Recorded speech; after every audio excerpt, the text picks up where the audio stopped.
Hello friends, smart start PSCയുടെ പുതിയൊരു വീഡിയോയിലേക്ക് എല്ലാവർക്കും സ്വാഗതം. നമ്മൾ കഴിഞ്ഞ ക്ലാസ്സിൽ ചെയ്തുകൊണ്ടിരുന്ന PYQ സെഷൻ്റെ ബാക്കി ഭാഗമാണ് ചെയ്യുന്നത്.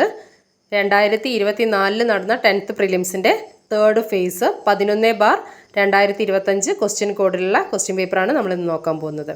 അതിലുള്ള 80 GK ക്വസ്റ്റ്യൻസും അതിൻ്റെ റിലേറ്റഡ് ഫാക്ട്സും നമ്മൾ ഈ വീഡിയോയിൽ ഇന്ന് കംപ്ലീറ്റ് ആക്കും. അപ്പോൾ നമുക്ക് ക്ലാസ്സിലേക്ക് കടക്കുന്നതിന് മുന്നേ ചാനൽ സബ്സ്ക്രൈബ് ചെയ്യാതെ വീഡിയോ കാണുന്നവരുണ്ടെങ്കിൽ ഒന്ന് സബ്സ്ക്രൈബ് ചെയ്ത് സപ്പോർട്ട് ചെയ്യണേ. അപ്പോൾ നമുക്ക് ക്ലാസ്സിലേക്ക് കടക്കാം. ആദ്യത്തെ ക്വസ്റ്റ്യൻ, അയ്യങ്കാളി ജനിച്ചത് എന്ന്? Options: 1863 July 28, 1863 September 28, 1863 June 28, 1863 August 28. Answer 1863 August 28. അയ്യങ്കാളിയുടെ ജനനം 1863 ഓഗസ്റ്റ് 28. മറക്കരുത്, 1863 ഓഗസ്റ്റ് 28 അയ്യങ്കാളി ജനിച്ചത്. അയ്യങ്കാളിയെക്കുറിച്ചുള്ള 2 പോയിന്റ് നോക്കാം. വിദ്യ നേടുക, സംഘടിക്കുക എന്ന് ആഹ്വാനം ചെയ്ത നവോത്ഥാന നായകനാണ് അയ്യങ്കാളി. വിദ്യ നേടുക, സംഘടിക്കുക എന്ന് ആഹ്വാനം ചെയ്ത നവോത്ഥാന നായകനാണ് അയ്യങ്കാളി. ആളിക്കത്തിയ തീപ്പൊരി എന്ന് വിശേഷണമുള്ളതും അയ്യങ്കാളിക്കാണ്. ആളിക്കത്തിയ തീപ്പൊരി എന്ന് വിശേഷണമുള്ളത് അയ്യങ്കാളിക്കാണ്. 1863 ഓഗസ്റ്റ് 28 അയ്യങ്കാളി ജനിച്ചത്. ആളിക്കത്തിയ തീപ്പൊരി എന്ന് വിശേഷണമുള്ളത് അയ്യങ്കാളിക്കാണ്. വിദ്യ നേടുക, സംഘടിക്കുക എന്ന് ആഹ്വാനം ചെയ്ത നവോത്ഥാന നായകനാണ് അയ്യങ്കാളി. രണ്ടാമത്തെ ക്വസ്റ്റ്യൻ, EV രാമസ്വാമി നായ്ക്കർ സ്മാരകം സ്ഥിതി ചെയ്യുന്നത് എവിടെ? ആൻസർ വൈക്കം. വൈക്കത്താണ് EV രാമസ്വാമി നായ്ക്കർ സ്മാരകം സ്ഥിതി ചെയ്യുന്നത്. കുപ്രസിദ്ധമായ ഗുരുകുലം സംഭവത്തിൻ്റെ പേരിൽ ഇന്ത്യൻ നാഷണൽ കോൺഗ്രസ് വിട്ട നേതാവാണ് EV രാമസ്വാമി നായ്ക്കർ. അടുത്ത ക്വസ്റ്റ്യൻ, താഴെ പറയുന്നവരിൽ വേറിട്ട് നിൽക്കുന്ന സാമൂഹ്യ പരിഷ്കർത്താവ് ആര്? ഓപ്ഷൻസ് നോക്കാം. VT ഭട്ടതിരിപ്പാട്, ഏലിയാസ് ചാവറ, മഹാദേവ് ഗോവിന്ദ റാനഡെ, വൈകുണ്ഠ സ്വാമികൾ. ആൻസർ മഹാദേവ് ഗോവിന്ദ റാനഡെ. VT, ഏലിയാസ് ചാവറ, വൈകുണ്ഠസ്വാമി എന്നിവർ കേരളത്തിലെ സാമൂഹ്യ പരിഷ്കർത്താക്കളാണ്. ഇനി മഹാദേവ് ഗോവിന്ദ റാനഡെയെ കുറിച്ചുള്ള 2 പോയിന്റ്സ് നോക്കാം. പൂനെ സാർവജനിക് സഭ സ്ഥാപിച്ചത് മഹാദേവ് ഗോവിന്ദ റാനഡെയാണ്. അതേപോലെ മഹാരാഷ്ട്രയുടെ സോക്രട്ടീസ് എന്നറിയപ്പെടുന്നതും റാനഡെയാണ്. ഹിന്ദു വിധവകളുടെ പുനർവിവാഹത്തെ പ്രോത്സാഹിപ്പിക്കാനായി വിധവ വിവാഹ അസോസിയേഷൻ എന്ന സംഘടനയ്ക്ക് റാനഡെ രൂപം നൽകി. നാലാമത്തെ ക്വസ്റ്റ്യൻ നോക്കാം. സംസ്ഥാന പുനഃസംഘടനാ കമ്മീഷനിൽ അംഗമായിരുന്ന മലയാളി ആര്? Options: KM Panikkar, VP Menon, KP Kesava Menon, K Madhavan Nair. സംസ്ഥാന പുനഃസംഘടനാ കമ്മീഷനിൽ അംഗമായിരുന്ന മലയാളി. Answer KM Panikkar. 1953 ഡിസംബർ 24 കേന്ദ്ര സർക്കാർ സംസ്ഥാന പുനഃസംഘടനാ കമ്മീഷൻ രൂപവൽക്കരിച്ചത്. 1953 ഡിസംബർ 24 കേന്ദ്ര സർക്കാർ സംസ്ഥാന പുനഃസംഘടനാ കമ്മീഷൻ രൂപവൽക്കരിച്ചത്. സംസ്ഥാന പുനഃസംഘടനാ കമ്മീഷനിലെ അംഗമായിരുന്ന മലയാളിയാണ് KM പണിക്കർ. അഞ്ചാമത്തെ ക്വസ്റ്റ്യൻ, തന്നിരിക്കുന്ന സൂചകങ്ങളുടെ അടിസ്ഥാനത്തിൽ കേരളത്തിലെ പ്രശസ്തനായ നേതാവിനെ തിരിച്ചറിയുക. ഓപ്ഷൻ 1, 1904 ഒക്ടോബറിൽ ബ്രിട്ടീഷ് ഇന്ത്യയിലെ മലബാർ ജില്ലയിൽ ജനനം. രണ്ടാമത്തെ ഓപ്ഷൻ, 1927 ഇന്ത്യൻ നാഷണൽ കോൺഗ്രസിൽ ചേർന്നു, പിന്നീട് കമ്മ്യൂണിസ്റ്റ് പാർട്ടിയിൽ അംഗമായി. മൂന്നാമത്തെ ഓപ്ഷൻ, എൻ്റെ ജീവിതകഥ അദ്ദേഹത്തിൻ്റെ ആത്മകഥയാണ്. അപ്പോൾ ഈ ഓപ്ഷൻസ് വെച്ചിട്ട് ഏതാണ് ആ നേതാവ് എന്ന് കണ്ടെത്തണം. Answer AK Gopalan. എൻ്റെ ജീവിതകഥ എന്ന ആത്മകഥ AKGയുടേതാണ്. 1904 ഒക്ടോബറിൽ ബ്രിട്ടീഷ് ഇന്ത്യയിലെ മലബാറിലാണ് AKG ജനിച്ചത്. 1927 ഇന്ത്യൻ നാഷണൽ കോൺഗ്രസ് ചേർന്നു, പിന്നീട് കമ്മ്യൂണിസ്റ്റ് പാർട്ടിയിൽ അംഗമായി. AKGയെ കുറിച്ചുള്ള 2-3 പോയിന്റ്സ് കൂടി നോക്കാം. കേരളത്തിലെ സഹകരണ പ്രസ്ഥാനത്തിൻ്റെ പിതാവാണ് AKG. കേരളത്തിലെ സഹകരണ പ്രസ്ഥാനത്തിൻ്റെ പിതാവാണ് AK ഗോപാലൻ. 1936 കണ്ണൂരിൽ നിന്ന് മദ്രാസിലേക്ക് പട്ടിണി ജാഥ സംഘടിപ്പിച്ച നേതാവും AKGയാണ്. 1936 പട്ടിണി ജാഥ. കണ്ണൂർ മുതൽ മദ്രാസ് വരെയാണ് ജാഥ നയിച്ചത്. പിന്നെ വരുന്നത് AKG ദിനം. മാർച്ച് 22 AKG ദിനം. AKGയുടെ ജീവിതത്തെ ആസ്പദമാക്കി ഷാജി N കരുൺ സംവിധാനം ചെയ്ത സിനിമയാണ് AKG അതിജീവനത്തിൻ്റെ കനൽ വഴികൾ. AKGയുടെ ജീവിതത്തെ ആസ്പദമാക്കി നിർമ്മിച്ച സിനിമ AKG അതിജീവനത്തിൻ്റെ കനൽ വഴികൾ. സംവിധാനം ഷാജി N കരുൺ. അടുത്ത ക്വസ്റ്റ്യൻ നോക്കാം. ഗാന്ധിയും അരാജകത്വവും എന്ന ഗ്രന്ഥം എഴുതിയതാര്? ആൻസർ ചേറ്റൂർ ശങ്കരൻ നായർ. ഗാന്ധിയും അരാജകത്വവും എന്ന ഗ്രന്ഥം എഴുതിയത് ചേറ്റൂർ ശങ്കരൻ നായർ. ചേറ്റൂർ ശങ്കരൻ നായർക്ക് ബ്രിട്ടീഷ് സർക്കാർ സർ പദവി നൽകി ആദരിച്ച വർഷമാണ് 1912. 1912 ചേറ്റൂർ ശങ്കരൻ നായർക്ക് ബ്രിട്ടീഷ് സർക്കാർ സർ പദവി നൽകി ആദരിച്ചു. അതേപോലെ 1915 ചേറ്റൂർ ശങ്കരൻ നായർ വൈസ്രോയുടെ എക്സിക്യൂട്ടീവ് കൗൺസിലിൽ അംഗമായി. 1915 സി ശങ്കരൻ നായർ വൈസ്രോയുടെ എക്സിക്യൂട്ടീവ് കൗൺസിലിൽ അംഗമായി. പക്ഷേ 1919 ജാലിയൻ വാലാബാഗ് കൂട്ടക്കൊലയിൽ പ്രതിഷേധിച്ച് വൈസ്രോയുടെ എക്സിക്യൂട്ടീവ് കൗൺസിലിൽ നിന്നും ഇദ്ദേഹം രാജിവെച്ചു. 1915 സി ശങ്കരൻ നായർ വൈസ്രോയുടെ എക്സിക്യൂട്ടീവ് കൗൺസിൽ അംഗമായി. 1919 ജാലിയൻ വാലാബാഗ് കൂട്ടക്കൊലയിൽ പ്രതിഷേധിച്ച് വൈസ്രോയുടെ എക്സിക്യൂട്ടീവ് കൗൺസിലിൽ നിന്ന് അദ്ദേഹം രാജിവെക്കുകയും ചെയ്തു. 7ാമത്തെ ക്വസ്റ്റ്യൻ, ഫത്ഹുൽ മുബീൻ എന്ന അറബി കാവ്യത്തെ പറ്റി താഴെ പറയുന്ന പ്രസ്താവനകളിൽ ശരിയായവ ഏത്? PSCയുടെ ഫൈനൽ ആൻസർ കീ പ്രകാരം ഈ ക്വസ്റ്റ്യൻ ഡിലീറ്റഡ് ആണ്. നമുക്ക് ഫത്ഹുൽ മുബീനെ പറ്റിയിട്ടുള്ള 2-3 പോയിന്റ്സ് നോക്കാം. ഗാസി മുഹമ്മദ് ആണ് ഫത്ഹുൽ മുബീൻ എഴുതിയത്. അറബി കാവ്യമാണ്. മുസ്ലിങ്ങളെ സ്നേഹിക്കുന്ന സാമൂതിരി രാജാവിന് മഹത്തായ സമ്മാനം എന്നാണ് ഈ കൃതിയുടെ പൂർണ്ണനാമത്തിൻ്റെ മലയാള അർത്ഥം. ഗാസി മുഹമ്മദ് എഴുതിയ അറബി കാവ്യമാണ് ഫത്ഹുൽ മുബീൻ. മുസ്ലിങ്ങളെ സ്നേഹിക്കുന്ന സാമൂതിരി രാജാവിന് മഹത്തായ സമ്മാനം എന്നാണ് ഈ കൃതിയുടെ പൂർണ്ണ നാമത്തിൻ്റെ മലയാള അർത്ഥം. 8ാമത്തെ ക്വസ്റ്റ്യൻ, കേരളത്തിലെ ആദ്യ വനിതാ സമ്മേളനം നടന്ന സ്ഥലം? കേരളത്തിലെ ആദ്യ വനിതാ സമ്മേളനം നടന്ന സ്ഥലം ആൻസർ വടകര. 1931 അഖില കേരള പ്രവിശ്യ രാഷ്ട്രീയ സമ്മേളനത്തിൻ്റെ ഭാഗമായാണ് പ്രഥമ വനിതാ സമ്മേളനം നടന്നത്. 1931 അഖില കേരള പ്രവിശ്യ രാഷ്ട്രീയ സമ്മേളനത്തിൻ്റെ ഭാഗമായാണ് പ്രഥമ വനിതാ സമ്മേളനം നടന്നത്. പ്രഥമ വനിതാ സമ്മേളനത്തിൻ്റെ അധ്യക്ഷ പത്മാവതി ആഷർ. പ്രഥമ വനിതാ സമ്മേളനത്തിൻ്റെ അധ്യക്ഷയാണ് പത്മാവതി ആഷർ. 9ാമത്തെ ക്വസ്റ്റ്യൻ, ദർസർ സാഹിബ് എന്നറിയപ്പെടുന്ന കേരളത്തിലെ സാമൂഹ്യ പരിഷ്കർത്താവ്? ആൻസർ അയ്യത്താൻ ഗോപാലൻ. ദർസർ സാഹിബ് എന്നറിയപ്പെടുന്നത് അയ്യത്താൻ ഗോപാലൻ. കേരളത്തിലെ ബ്രഹ്മസമാജ പ്രവർത്തനങ്ങളുടെ അമരക്കാരനാണ് അയ്യത്താൻ ഗോപാലൻ. ബ്രഹ്മസമാജത്തിൻ്റെ ബൈബിൾ എന്നറിയപ്പെടുന്ന ബ്രഹ്മധർമ്മ സംസ്കൃതത്തിൽ നിന്ന് മലയാളത്തിലേക്ക് തർജ്ജമ ചെയ്ത നവോത്ഥാന നായകനാണ് Ayyathan Gopalan. Ayyathan Gopalan memorial higher secondary school സ്ഥിതി ചെയ്യുന്നത് കോഴിക്കോടാണ്. Ayyathan Gopalan memorial higher secondary school സ്ഥിതി ചെയ്യുന്നത് കോഴിക്കോട്. 10ാമത്തെ ക്വസ്റ്റ്യൻ, ബാരിസ്റ്റർ GP പിള്ള താഴെ പറയുന്ന ഏത് സംഭവവുമായി ബന്ധപ്പെട്ട നേതാവാണ്? Option A Ezhava memorial, option B Nivarthana പ്രക്ഷോഭം, ഓപ്ഷൻ സി ഗുരുവായൂർ സത്യാഗ്രഹം, option D Malayali memorial. Barrister GP Pillai ഏത് സംഭവവുമായി ബന്ധപ്പെട്ട നേതാവാണ്? Answer Malayali memorial. മലയാളി മെമ്മോറിയലുമായി ബന്ധപ്പെട്ട നേതാവാണ് ബാരിസ്റ്റർ GP പിള്ള. കേരളത്തിൻ്റെ രാഷ്ട്രീയ ഗുരു എന്നറിയപ്പെടുന്നത് ബാരിസ്റ്റർ GP പിള്ള. കേരളത്തിൻ്റെ രാഷ്ട്രീയ ഗുരു ബാരിസ്റ്റർ GP പിള്ളയാണ്. 11ാമത്തെ ക്വസ്റ്റ്യൻ, കൊച്ചി രാജ്യപ്രജാ മണ്ഡലത്തിൻ്റെ നേതാക്കളിൽ പെടാത്തത് ആര്? Option A Panampilly Govinda Menon, option B Ikkanda Warrier, option C Shanmugham Chetty, option D S Neelakanta Iyer. Kochi രാജ്യപ്രജാ മണ്ഡലത്തിലെ നേതാക്കളിൽ പെടാത്തത് ഷൺമുഖം ചെട്ടി. കൊച്ചി രാജ്യപ്രജാമണ്ഡലം രൂപം കൊണ്ടത് 1941 ജനുവരി 26-നാണ്. 1941 ജനുവരി 26-നാണ് കൊച്ചി രാജ്യപ്രജാമണ്ഡലം രൂപം കൊണ്ടത്. കൊച്ചി രാജ്യപ്രജാമണ്ഡലത്തിലെ ആദ്യ പ്രസിഡന്റ് S നീലകണ്ഠ അയ്യറാണ്. കൊച്ചി രാജ്യപ്രജാമണ്ഡലത്തിൻ്റെ പ്രധാന ലക്ഷ്യം കൊച്ചി രാജാവിൻ്റെ സർവാധിപത്യത്തിനെതിരായി ജനങ്ങൾക്ക് തുല്യതയും രാഷ്ട്രീയ അധികാരവും നേടിക്കൊടുക്കുക എന്നതാണ് സംഘടനയുടെ പ്രധാന ലക്ഷ്യം. കൊച്ചി രാജ്യപ്രജാമണ്ഡലത്തെ നിരോധിക്കാൻ ഉത്തരവിറക്കിയ കൊച്ചിയിലെ ദിവാനാണ് AFW ഡിക്സൺ. AFW ഡിക്സനാണ് കൊച്ചി രാജ്യപ്രജാമണ്ഡലത്തെ നിരോധിക്കാൻ ഉത്തരവിറക്കിയ കൊച്ചിയിലെ ദിവാൻ.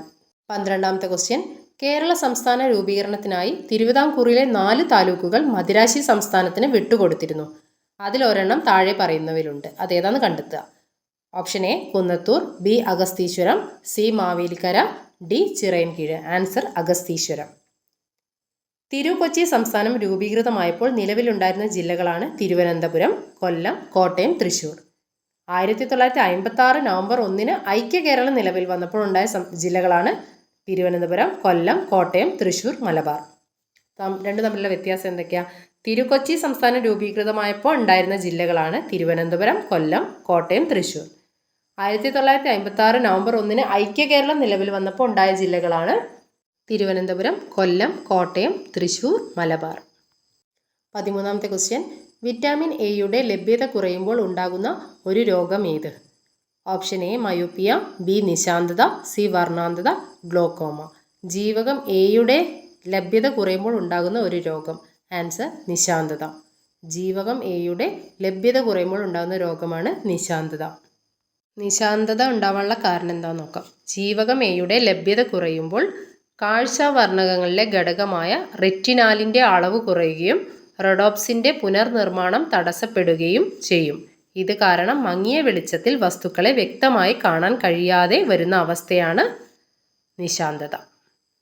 14ാമത്തെ ക്വസ്റ്റ്യൻ. താഴെ പറയുന്നവയിൽ ജീവിതശൈലി രോഗം അല്ലാത്തത് ഏത്? പ്രമേഹം, ഫാറ്റി ലിവർ, ഹീമോഫീലിയ, പക്ഷാഘാതം. അതിൽ ജീവിതശൈലി രോഗം അല്ലാത്തതാണ് ചോദിക്കുന്നത്. Answer haemophilia. ഹീമോഫീലിയ എന്താ? രക്തം കട്ടപിടിക്കാൻ സഹായിക്കുന്ന പ്ലാസ്മയിലെ ചില പ്രോട്ടീനുകളുടെ ഉൽപ്പാദനത്തെ നിയന്ത്രിക്കുന്ന ജീനുകൾക്ക് സംഭവിക്കുന്ന തകരാർ ആണ് ഹീമോഫീലിയയ്ക്ക് കാരണം. ഒരു ചെറിയ മുറിവിൽ നിന്നും അമിതമായി രക്തം നഷ്ടപ്പെടുന്ന രോഗാവസ്ഥയാണ് ഹീമോഫീലിയ. ഹീമോഫീലിയ ദിനം എന്നറിയപ്പെടുന്നത് ഏപ്രിൽ 17. ഹീമോഫീലിയയുടെ മറ്റൊരു പേരാണ് രാജകീയ രോഗം. രാജകീയ രോഗം എന്നറിയപ്പെടുന്നതും ഹീമോഫീലിയാണ്. 15ാമത്തെ ക്വസ്റ്റ്യൻ. നിശബ്ദ വസന്തം സൈലന്റ് സ്പ്രിംഗ് എന്ന പുസ്തകത്തിൻ്റെ രചയിതാവ്? Answer Rachel Carson.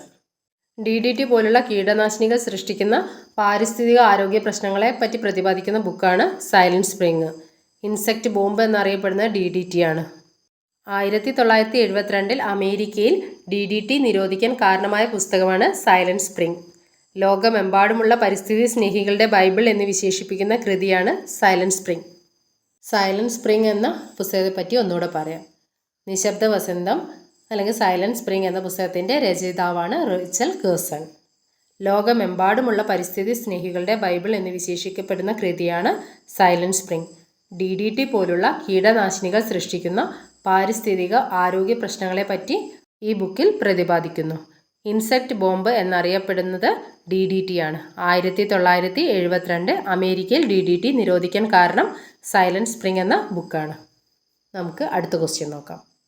താഴെ പറയുന്നവയിൽ വന്യജീവി സങ്കേതത്തിന് ഉദാഹരണം ഏത്? Option A Periyar, B Eravikulam, C silent Valley, D Nilgiri. താഴെ പറയുന്ന വന്യജീവി സങ്കേതത്തിന് ഉദാഹരണമാണ്. ആൻസർ പെരിയാർ. പെരിയാർ വന്യജീവി സങ്കേതത്തിൻ്റെ മറ്റൊരു പേരാണ് തേക്കടി വന്യജീവി സങ്കേതം. ലോകബാങ്ക് ബക്കർലി പഠന പദ്ധതി നടപ്പിലാക്കുന്ന കേരളത്തിലെ വന്യജീവി സങ്കേതമാണ് പെരിയാർ വന്യജീവി സങ്കേതം. ശബരിമല സ്ഥിതി ചെയ്യുന്ന വന്യജീവി സങ്കേതമാണ് പെരിയാർ വന്യജീവി സങ്കേതം. അതേപോലെ 1986 നീലഗിരി ബയോസ്ഫിയർ റിസർവ് നിലവിൽ വന്നത്. 1986 നീലഗിരി ബയോസ്ഫിയർ നിലവിൽ വന്നത്. നീലഗിരി ബയോസ്ഫിയർ റിസർവിൻ്റെ ഭാഗമായ കേരളത്തിലെ വന്യജീവി സങ്കേതമാണ് വയനാട് വന്യജീവി സങ്കേതം. നീലഗിരി ബയോസ്ഫിയർ റിസർവിൻ്റെ ഭാഗമായ കേരളത്തിലെ വന്യജീവി സങ്കേതമാണ് വയനാട് വന്യജീവി സങ്കേതം. കേരളത്തിലെ ആദ്യത്തെ കാട്ടാന ഉദ്യാനം നിലവിൽ വരുന്നത് ചിന്നക്കനാൽ, മൂന്നാർ. കേരളത്തിലെ ആദ്യത്തെ കാട്ടാന ഉദ്യാനം നിലവിൽ വരുന്നത് ചിന്നക്കനാൽ, മൂന്നാർ.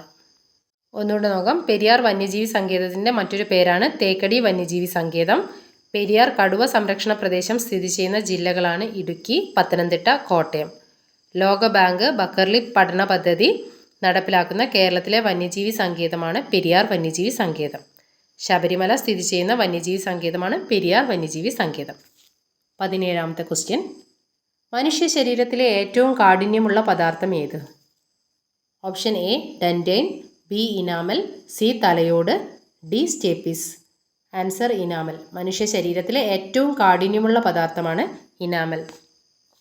മനുഷ്യ ശരീരത്തിലെ ഏറ്റവും കട്ടികൂടിയ ഭാഗം പല്ലിൻ്റെ ഇനാമലാണ്. ഇനാമലിൻ്റെ നാശത്തിന് കാരണമാകുന്ന രാസവസ്തുവാണ് ലാക്റ്റിക് ആസിഡ്. ഇനാമലിൻ്റെ നാശത്തിന് കാരണമാകുന്ന രാസവസ്തു ലാക്റ്റിക് ആസിഡ്. പല്ല് നിർമ്മിക്കപ്പെട്ടിരിക്കുന്ന ജീവനുള്ള കലയാണ് ഡെൻഡൈൻ. പല്ല് നിർമ്മിക്കപ്പെട്ടിരിക്കുന്ന ജീവനുള്ള കല ഡെൻഡൈൻ. മോണയിലെ കുഴികളിൽ പല്ലിനെ ഉറപ്പിച്ചു നിർത്തുന്ന കാൽസ്യം അടങ്ങിയ യോജക കലയാണ് സിമൻറ്റം. പല്ലിലെ രക്തക്കുഴലുകളും ലിംഫ് വാഹികളും നാഡീതന്തുക്കളും കാണപ്പെടുന്നത് പൾപ്പ് കാവിറ്റിക്കുള്ളിൽ. പല്ലിലെ രക്തക്കുഴലും ലിംഫ് വാഹികളും നാഡീതന്തുക്കളൊക്കെ കാണപ്പെടുന്നത് പൾപ്പ് കാവിറ്റിക്കുള്ളിലാണ്. അടുത്ത ക്വസ്റ്റ്യൻ. ഏതിനം ശ്വേതരക്താണുക്കളുടെ ജനിതക സംവിധാനം ഉപയോഗിച്ചാണ് എയ്ഡ്സിന് കാരണമായ HIV വൈറസ് പെരുകുന്നത്? Option A neutrophil, B eosinophil, C lymphocyte, D monocyte. Answer lymphocyte. അസ്ഥിമജ്ജയിൽ രൂപപ്പെടുന്ന ലിംഫോസൈറ്റാണ് ബി ലിംഫോസൈറ്റ്. അസ്ഥിമജ്ജയിൽ രൂപപ്പെടുന്ന ലിംഫോസൈറ്റ് ബി ലിംഫോസൈറ്റുകളും തൈമസ് ഗ്രന്ഥിയിൽ വെച്ച് രൂപപ്പെടുന്ന ലിംഫോസൈറ്റ് ടി ലിംഫോസൈറ്റുകളും. തൈമസ് ഗ്രന്ഥിയിൽ വെച്ച് രൂപപ്പെടുന്ന ലിംഫോസൈറ്റ് ടി ലിംഫോസൈറ്റുകളാണ്. ഇനി ശ്വേതരക്താണുക്കളും അവയുടെ പ്രതിരോധ പ്രവർത്തനങ്ങളും നോക്കാം. ശ്വേതരക്താണുക്കൾ neutrophil, basophil, eosinophil, monocyte, lymphocyte എന്നിങ്ങനെയാണ് ശ്വേതരക്താണുക്കൾ. Neutrophil, basophil, eosinophil, monocyte, lymphocyte. അവയുടെ പ്രതിരോധ പ്രവർത്തനങ്ങൾ എങ്ങനെയൊക്കെയാണെന്ന് നോക്കാം. ന്യൂട്രോഫിലിൻ്റെ പ്രതിരോധ പ്രവർത്തനം ബാക്ടീരിയയെ വിഴുങ്ങി നശിപ്പിക്കുന്നു, രാസവസ്തുക്കൾ നിർമ്മിക്കുന്നു. ന്യൂട്രോഫിൽ ബാക്ടീരിയയെ വിഴുങ്ങി നശിപ്പിക്കുന്നു, രാസവസ്തുക്കൾ നിർമ്മിക്കുന്നു.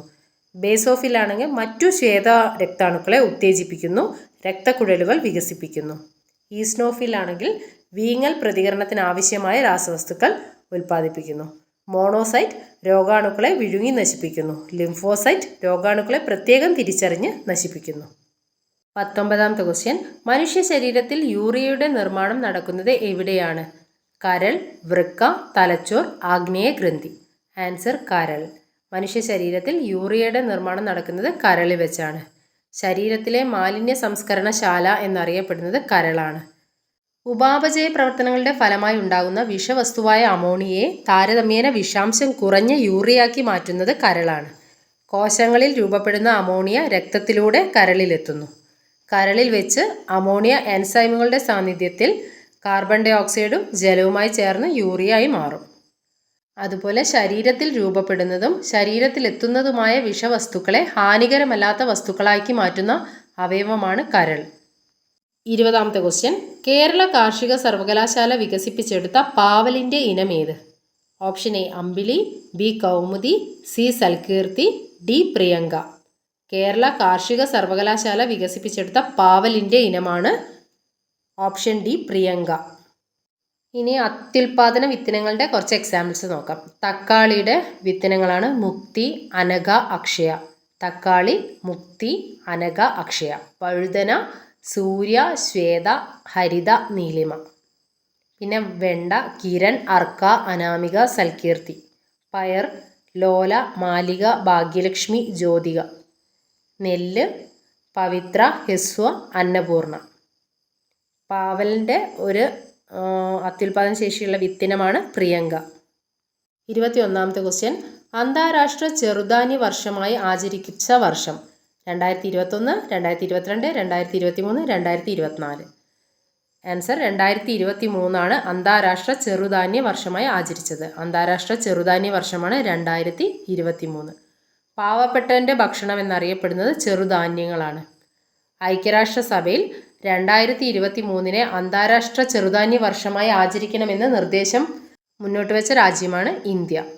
കേരളത്തിലെ ആദ്യ മില്ലറ്റ് വില്ലേജ് തിനഗ്രാമം എന്നറിയപ്പെടുന്നത് അട്ടപ്പാടി. പാലക്കാടിലെ അട്ടപ്പാടിയാണ് കേരളത്തിലെ ആദ്യ മില്ലറ്റ് വില്ലേജ് എന്നറിയപ്പെടുന്നത്. ചെറുധാന്യങ്ങളുടെ താഴ്വര എന്നറിയപ്പെടുന്ന കേരളത്തിലെ പ്രദേശമാണ് അട്ടപ്പാടി. 22ാമത്തെ ക്വസ്റ്റ്യൻ, സർക്കാർ പൊതുജനാരോഗ്യ പദ്ധതിയായ കാരുണ്യ ആരോഗ്യ സുരക്ഷാ പദ്ധതി പ്രകാരം ദരിദ്രരും ദുർബലരുമായ കുടുംബാംഗങ്ങൾക്ക് ചികിത്സയ്ക്കായി പ്രതിവർഷം അനുവദിച്ചിട്ടുള്ള തുക എത്രയാണ്? ആൻസർ 5 ലക്ഷം. കാരുണ്യ ആരോഗ്യ സുരക്ഷാ പദ്ധതി പ്രകാരം ദരിദ്രരും ദുർബലരുമായ കുടുംബാംഗങ്ങൾക്ക് ചികിത്സയ്ക്കായി പ്രതിവർഷം 5 ലക്ഷം രൂപയാണ് മാറ്റിവെച്ചിരിക്കുന്നത്. കാരുണ്യ ആരോഗ്യ സുരക്ഷാ പദ്ധതി ആരംഭിച്ചത് 2012 കാരുണ്യ ആരോഗ്യ സുരക്ഷാ പദ്ധതിയിൽ സംയോജിപ്പിച്ചിരിക്കുന്ന പദ്ധതികളാണ്: 1. സമഗ്ര ആരോഗ്യ ഇൻഷുറൻസ് പദ്ധതി, രാഷ്ട്രീയ സ്വാസ്ഥ്യ ബീമ യോജന പദ്ധതി, സീനിയർ സിറ്റിസൺസ് ഹെൽത്ത് ഇൻഷുറൻസ് പദ്ധതി, കാരുണ്യ ബെനവലന്റ് ഫണ്ട്. സമഗ്ര ആരോഗ്യ ഇൻഷുറൻസ് പദ്ധതി, രാഷ്ട്രീയ Swasthya Bima Yojana, senior citizens health insurance പദ്ധതി, കാരുണ്യ ബെനവലന്റ് ഫണ്ട് എന്നിവയാണ് കാരുണ്യ ആരോഗ്യ സുരക്ഷാ പദ്ധതിയിൽ സംയോജിപ്പിച്ചിരിക്കുന്ന പദ്ധതികൾ. അടുത്ത 23ാമത്തെ ക്വസ്റ്റ്യൻ നോക്കാം. പ്രവൃത്തി സംഭവിക്കുന്ന ചില സന്ദർഭങ്ങൾ നൽകിയിരിക്കുന്നു. ഒന്നാമത്തേത്, ഒരു കല്ല് മുകളിലേക്ക് എറിയുമ്പോൾ ഗുരുത്വാകർഷണ ബലം കല്ലിൽ ചെയ്യുന്ന പ്രവൃത്തി. 2. തെങ്ങിൽ നിന്ന് തേങ്ങ താഴേക്ക് വീഴുമ്പോൾ ഭൂഗുരുത്വാകർഷണം ചെയ്ത പ്രവൃത്തി. 3. ഒരു കല്ല് മുകളിലേക്ക് എറിയുമ്പോൾ നാം പ്രയോഗിക്കുന്ന ബലം കല്ലിൽ ചെയ്യുന്ന പ്രവൃത്തി. മുകളിൽ തന്നിരിക്കുന്നവ പരിശോധിച്ച് ശരിയായ ഉത്തരം കണ്ടെത്തുക. ഓപ്ഷൻ എ, തന്നിരിക്കുന്നവയിൽ 1 മാത്രമാണ് പ്രവൃത്തി പോസിറ്റീവായ സന്ദർഭം.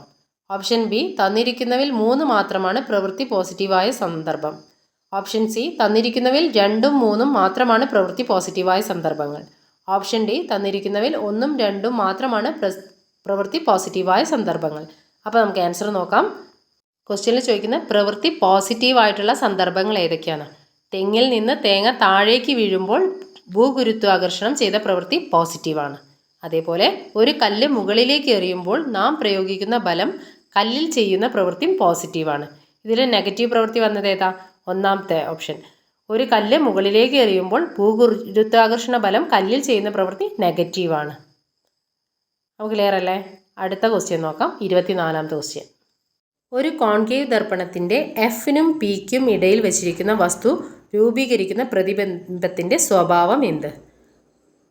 ആൻസർ വസ്തുവിനേക്കാൾ വലുത്, മിഥ്യ, നിവർന്നത്.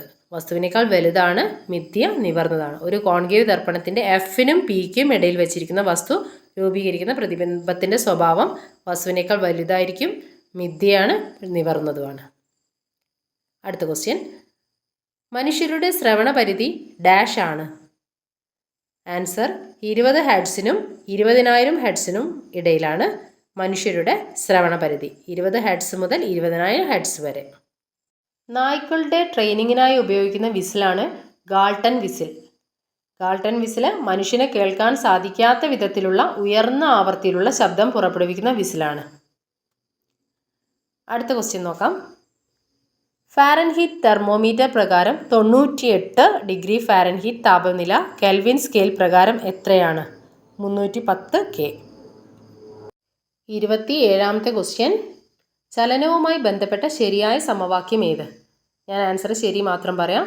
ഓപ്ഷൻ ബി ആണ് ശരി. u² = v² - 2as. അപ്പോൾ ചലന സമവാക്യങ്ങൾ ഒന്ന് നോക്കാം. ഒന്നാം ചലന സമവാക്യമാണ് v = u + at. v എന്ന് പറയുന്നത് അന്ത്യപ്രവേഗമാണ്, u ആദ്യപ്രവേഗം, a എന്ന് പറയുന്നത് ത്വരണം, t സമയം. ഒന്നാം ചലന സമവാക്യം v = u + at. v = u + at. രണ്ടാം ചലന സമവാക്യം s = ut + ½ at². രണ്ടാം ചലന സമവാക്യം s = ut + ½ at².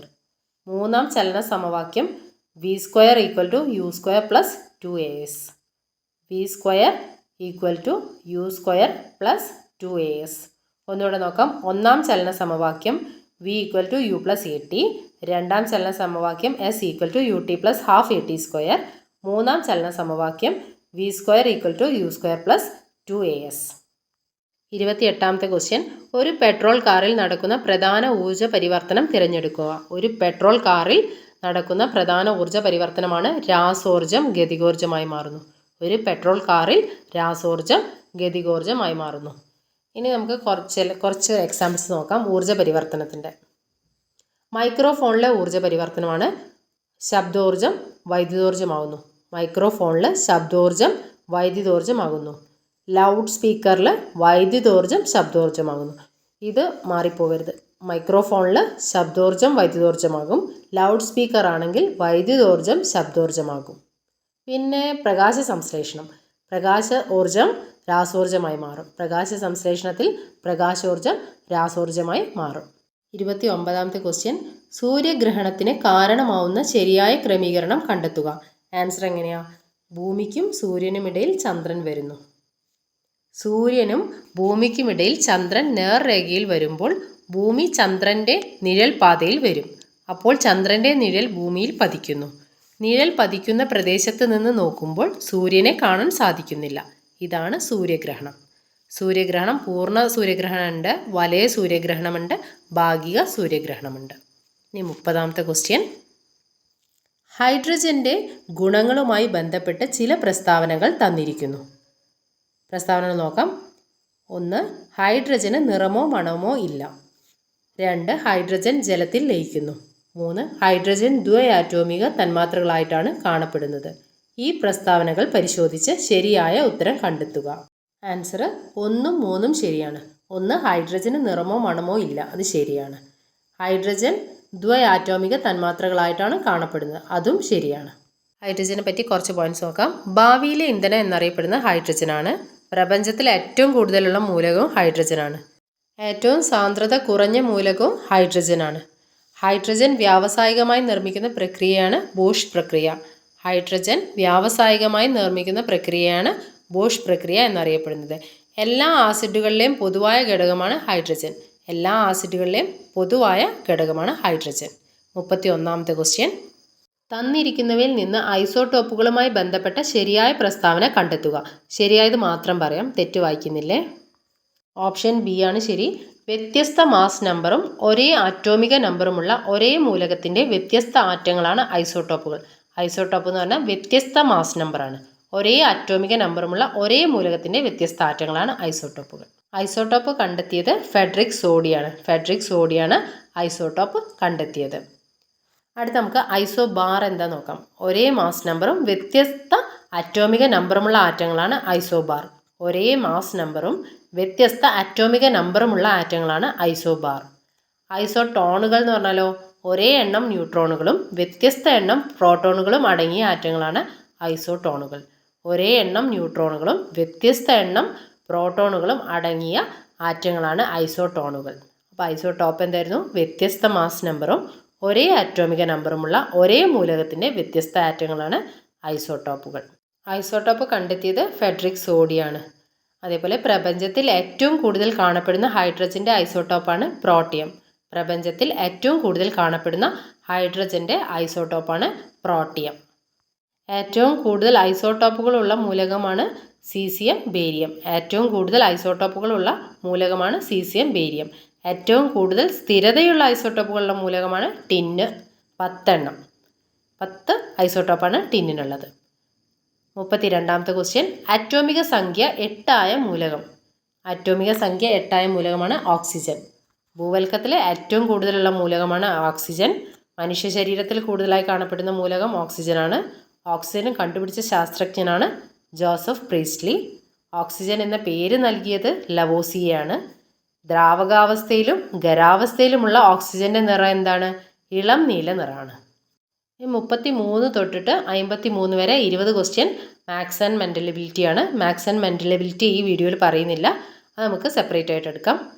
ഇനി നമുക്ക് 53 തൊട്ടിട്ട് 100 വരെ അടുത്ത GK ആണ്, അത് കംപ്ലീറ്റ് ചെയ്യാം. അപ്പോൾ 53ാമത്തെ ക്വസ്റ്റ്യൻ നോക്കാം. ഇന്ത്യയുടെ ഭാവി നിർണ്ണയിക്കുന്നത് ഇന്ത്യയുടെ ക്ലാസ് മുറികളിലാണ്. ഈ പ്രസ്താവന ആരുമായി ബന്ധപ്പെട്ടിരിക്കുന്നു?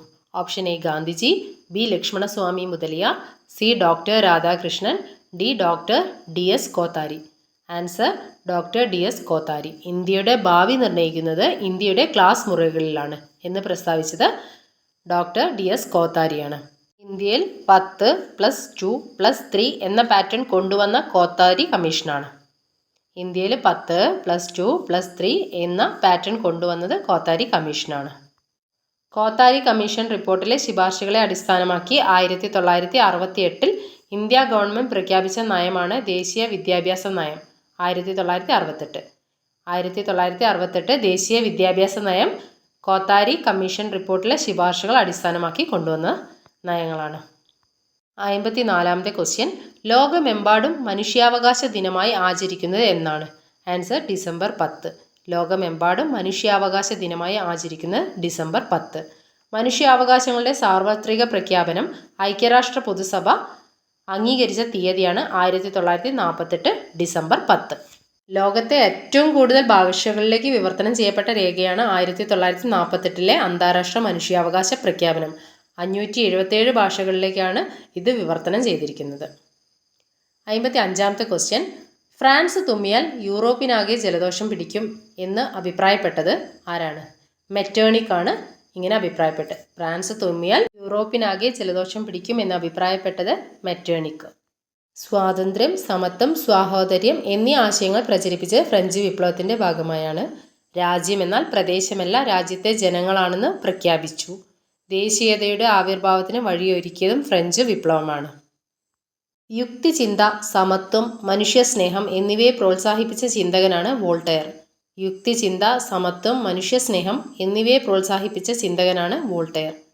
ജനാധിപത്യത്തെയും റിപ്പബ്ലിക്കിനെയും പ്രോത്സാഹിപ്പിച്ച ചിന്തകൻ മോണ്ടസ്ക്യൂ. സ്വാതന്ത്ര്യം, സമത്വം, സാഹോദര്യം എന്നീ ആശയങ്ങൾ പ്രചരിപ്പിച്ച ചിന്തകനാണ് റൂസോ. 56ാമത്തെ ക്വസ്റ്റ്യൻ. കടത്തനാടൻ സിംഹം എന്നറിയപ്പെടുന്ന കേരള നവോത്ഥാന നായകൻ ആര്? കുറുളി ചേകോനാണ് കടത്തനാടൻ സിംഹം എന്നറിയപ്പെടുന്ന നവോത്ഥാന നായകൻ. കടത്തനാടൻ സിംഹം എന്നറിയപ്പെടുന്നത് കുറുളി ചേകോൻ. കുറുളി ചേകോൻ. കടത്തനാടിൻ്റെ റോബിൻഹുഡ് എന്നറിയപ്പെടുന്നതും കുറുളി ചേകോനാണ്. കടത്തനാടിൻ്റെ റോബിൻഹുഡ് എന്നറിയപ്പെടുന്നതും കുറുളി ചേകോനാണ്. കോഴിക്കോട് ജില്ലയിൽ ജീവിച്ചിരുന്ന ഒരു കളരി യോദ്ധാവായിരുന്നു കുറുളി ചേകോൻ.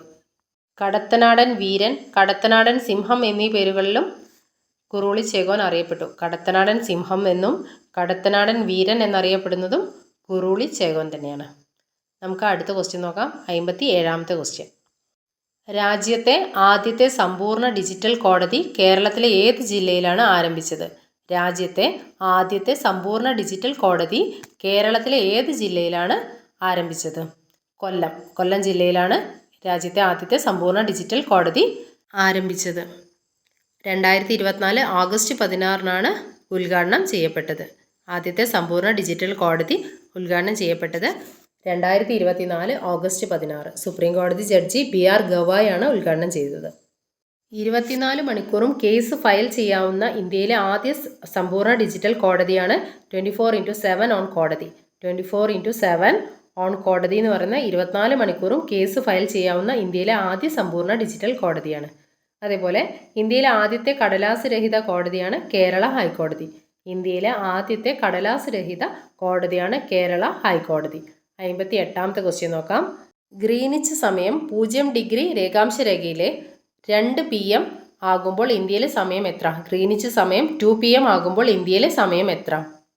Answer 7:30 PM. Answer 7:30 PM. Greenwich സമയം 2 PM ആകുമ്പോൾ ഇന്ത്യയിലെ സമയം 7:30 PM ആണ്. ഗ്രീനിച്ച് സമയം ഇന്ത്യൻ സമയം തമ്മിലുള്ള വ്യത്യാസം 5.5 മണിക്കൂറാണ്. ഗ്രീനിച്ച് സമയം ഇന്ത്യൻ സമയം തമ്മിലുള്ള വ്യത്യാസം 5.5 മണിക്കൂർ. ലോകത്തിലെ എല്ലാ സമയമേഖലയുടെയും റഫറൻസ് പോയിന്റ് ഗ്രീനിച്ച് മെറിഡിയനാണ്. 59ാമത്തെ ക്വസ്റ്റ്യൻ നോക്കാം. താഴെ പറയുന്നവയിൽ ധനനയവുമായി ബന്ധപ്പെട്ട ശരിയായ പ്രസ്താവന ഏത്? ഓപ്ഷൻ 1, ഈ നയം നടപ്പിലാക്കുന്നത് ബജറ്റിൽ കൂടിയാണ്.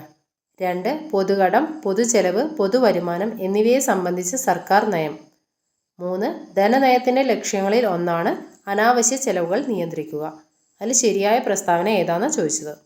ആൻസർ ഈ തന്നിരിക്കുന്ന പ്രസ്താവനകളെല്ലാം ശരിയാണ്.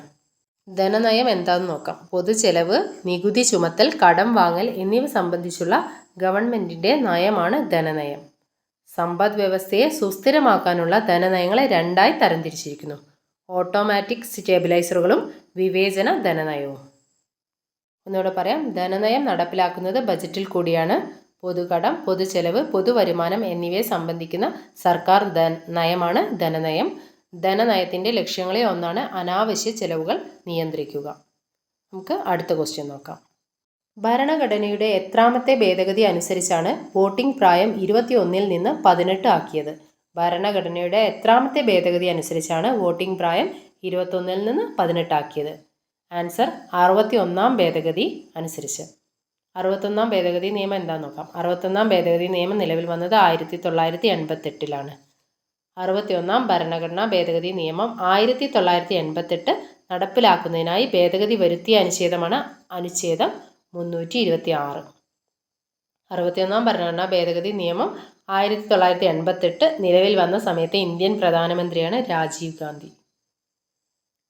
ആ സമയത്ത് ഇന്ത്യൻ രാഷ്ട്രപതിയാണ് R വെങ്കട്ടരാമൻ. വോട്ടിംഗ് പ്രായം 21 നിന്ന് 18 വയസ്സാക്കി കുറച്ച വർഷം 1989. 1989 വോട്ടിംഗ് പ്രായം 21 നിന്ന് 18 ആക്കി കുറച്ച വർഷം. 61ാമത്തെ ക്വസ്റ്റ്യൻ. വിഴിഞ്ഞം തുറമുഖം സ്ഥിതി ചെയ്യുന്നത് ഏത് താലൂക്കിലാണ്? ആൻസർ നെയ്യാറ്റിൻകര. നെയ്യാറ്റിൻകര താലൂക്കിലാണ് വിഴിഞ്ഞം തുറമുഖം സ്ഥിതി ചെയ്യുന്നത്.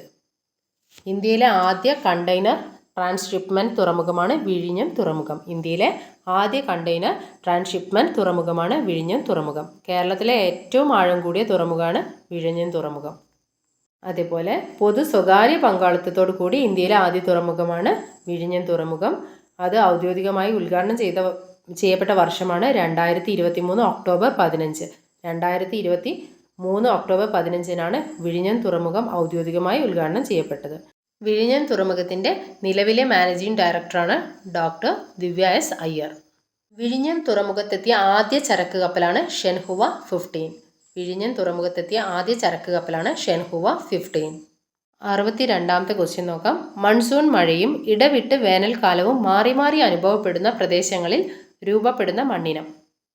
ഏതാണ് ആൻസർ വരിക? ലാറ്ററൈറ്റ് മണ്ണ്. മൺസൂൺ മഴയും ഇടവിട്ട് വേനൽക്കാലവും മാറി മാറി അനുഭവപ്പെടുന്ന പ്രദേശങ്ങളിൽ രൂപപ്പെടുന്ന മണ്ണിനമാണ് ലാറ്ററൈറ്റ് മണ്ണ്. കേരളത്തിൽ ഏറ്റവും കൂടുതൽ കാണപ്പെടുന്ന മണ്ണിനം ലാറ്ററൈറ്റ് മണ്ണാണ്. അതിൻ്റെ പ്രത്യേകത ജലം തങ്ങി നിൽക്കാത്ത മണ്ണിനാണ്. ലാറ്ററൈറ്റ് മണ്ണിൽ ജലം അധികം തങ്ങി നിൽക്കില്ല. ചെങ്കൽ മണ്ണ് അല്ലെങ്കിൽ ലാറ്ററൈറ്റ് മണ്ണ് കൂടുതലായി കാണപ്പെടുന്ന ഇന്ത്യൻ സംസ്ഥാനങ്ങളാണ് തമിഴ്നാട്, ആന്ധ്രാപ്രദേശ്, കേരളം.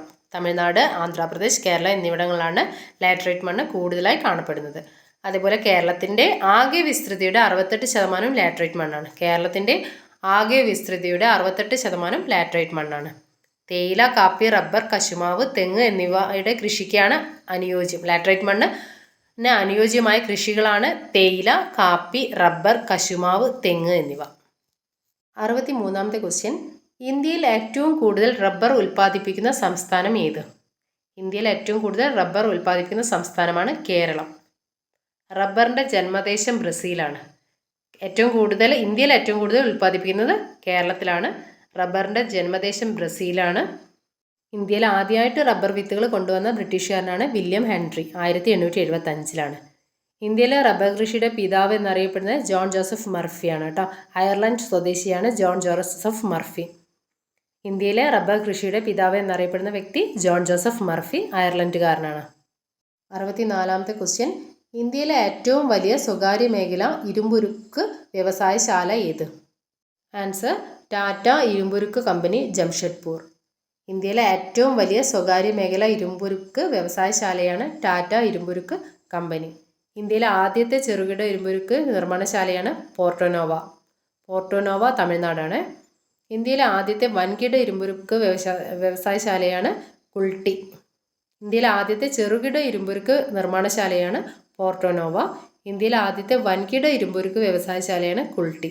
2-3 പോയിന്റ് കൂടെ പറയാം. ഇന്ത്യയിലെ പൊതുമേഖലയിലെ ഏറ്റവും വലിയ ഇരുമ്പുരുക്ക് ശാലയാണ് ബൊക്കാറോ, ജാർഖണ്ഡ്. ഇന്ത്യയിൽ പൊതുമേഖലയിലെ ഏറ്റവും വലിയ ഇരുമ്പുരുക്ക് ശാലയാണ് ബൊക്കാറോ, ജാർഖണ്ഡ്. ഇന്ത്യയിൽ കടൽ തീരത്ത് സ്ഥിതി ചെയ്യുന്ന ഏക ഇരുമ്പുരുക്ക് ശാലയാണ് വിശാഖപട്ടണം, ആന്ധ്രാപ്രദേശ്. ഇന്ത്യയിലെ ഏറ്റവും ലാഭകരമായ പൊതുമേഖല ഇരുമ്പുരുക്ക് ശാലയാണ് ഭിലായ്, ഛത്തീസ്ഗഡ്. ഒന്നുകൂടെ പറയാം. റിപ്പീറ്റേഷൻ വരുന്നവർക്ക് ബുദ്ധിമുട്ടുണ്ടെങ്കിൽ ഒന്ന് 2x കേട്ട് പോയാൽ മതി. അപ്പോൾ ഇതുവരെ പറഞ്ഞാൽ നമുക്ക് ഒന്നുകൂടെ പറയാം. ഇന്ത്യയിലെ ഇരുമ്പുരുക്ക് വ്യവസായശാലകൾ. ഇന്ത്യയിലെ ആദ്യത്തെ ചെറുകിട ഇരുമ്പുരുക്ക് നിർമ്മാണശാലയാണ് പോർട്ടോനോവ, തമിഴ്നാട്. ചെറുകിട ആണ് പോർട്ടോനോവ, തമിഴ്നാട്. ഇന്ത്യയിലെ ആദ്യത്തെ വൻകിട ഇരുമ്പുരുക്ക് വ്യവസായശാലയാണ് കുൾട്ടി, ബംഗാൾ. ചെറുകിടം പോർട്ടോനോവ, തമിഴ്നാടാണ്. ഇന്ത്യയിലെ ആദ്യത്തെ വൻകിട ഇരുമ്പുരുക്ക് വ്യവസായശാലയാണ് കുൾട്ടി, ബംഗാൾ. ഏഷ്യയിലെ ആദ്യത്തെ ആധുനിക രീതിയിലുള്ള വൻകിട ഇരുമ്പുരുക്ക് വ്യവസായശാലയാണ് ടാറ്റ ഇരുമ്പുരുക്ക് കമ്പനി.